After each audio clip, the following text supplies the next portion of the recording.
Hi friends, అందరికీ నమస్తే. Welcome back to wisdom share 1969 cooking videos. ఈరోజు మనము ఈ వీడియోలో క్యారెట్ రైస్ తయారు చేసే విధానాన్ని చూద్దాము. దీనికోసం ముందుగా ఒక ఎంటీ బౌల్ తీసుకొని దీంట్లోకి ఒక డబ్బా బియ్యాన్ని కూడా పోసుకొని కొంచెం వాటర్ పోసి శుభ్రంగా 3 సార్లు వాష్ చేసుకోవాలి. వాష్ చేసుకున్న బియ్యంలోనికి నేను విడిగా వండుకుంటాను కాబట్టి తగినన్ని వాటర్ పోసుకుంటున్నాను. అదే కుక్కర్లో అయితే డబ్బాకి 2 డబ్బాలు నీళ్ళ చొప్పున పోసుకోవాలి. ఇప్పుడు మూత పెట్టేసి ఒక అరగంట సేపు నానబెట్టుకోవాలి. ఇప్పుడు అరగంట అయిపోయిందండి. అన్నం వండుకుందాము. అన్నం కొంచెం పలుకు మీదనే ఉంచుకొని ఆవిరి వచ్చేంత వరకు ఉడికించుకుందాము.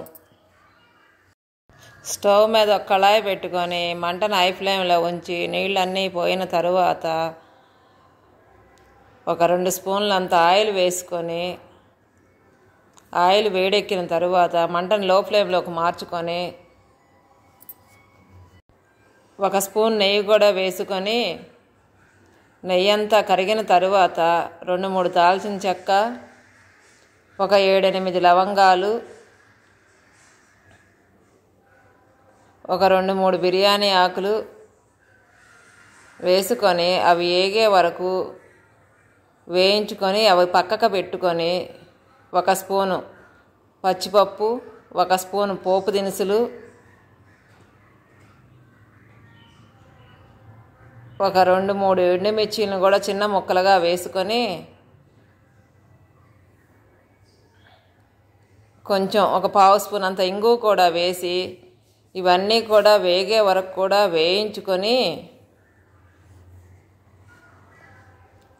దీంట్లోకి పొడుగ్గా కట్ చేసుకున్న ఆనియన్ ముక్కలు, 1 కప్పు పొడుగ్గా సన్నగా కట్ చేసుకున్న స్వీట్ మిర్చి అంటే ఏం లేదమ్మా, మనం బజ్జీలకు వేసుకునే లావు పచ్చిమిర్చీలు, సన్నగా పొడుగ్గా తొరిగేసుకున్న 4-5 పచ్చిమిర్చీలు కూడా వేసుకొని ఈ మొత్తం ఏగేటట్టుగా కలతిప్పుకొని ఒక 2-3 నిమిషాల పాటు మూత పెట్టి ఉడికించుకోవాలి. ఒకసారి మూత తీసుకొని ఇవి మొత్తం కూడా కలతిప్పుకొని దీంట్లోకి కొంచెము కరివేపాకు కూడా వేసుకొని కలతిప్పుకొని ఒక 2 కప్పులంత క్యారెట్ తురుమును కూడా వేసి బాగా కలతిప్పుకొని మూత పెట్టి పచ్చి వాసన పోయే వరకు కూడా వేయించుకోవాలి.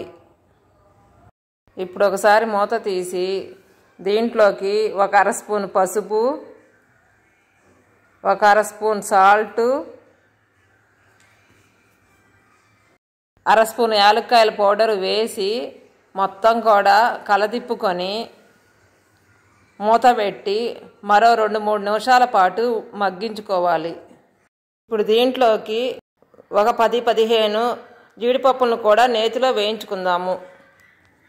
ఇప్పుడు ఒక బేషన్ తీసుకొని మనం వండుకున్న అన్నాన్ని మొత్తాన్ని కూడా వేసుకొని గడ్డలు లేకుండా కలుపుకొని దీంట్లోకి మనం వేయించి పెట్టుకున్న క్యారెట్ తురుమును కూడా వేసి అన్నం మొత్తాన్ని బాగా కలుపుకోవాలి.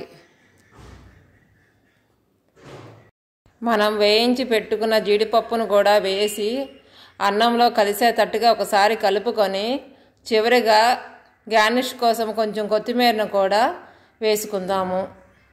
ఇంతేనండి, క్యారెట్ రైస్ రెడీ. దీన్ని ఒక బౌల్లోకి సర్వ్ చేసుకుందాము.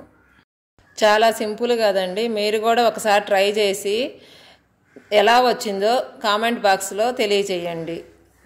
Thank you for watching. మీకు మా వీడియో నచ్చినట్టయితే please like, share, subscribe and click the bell icon.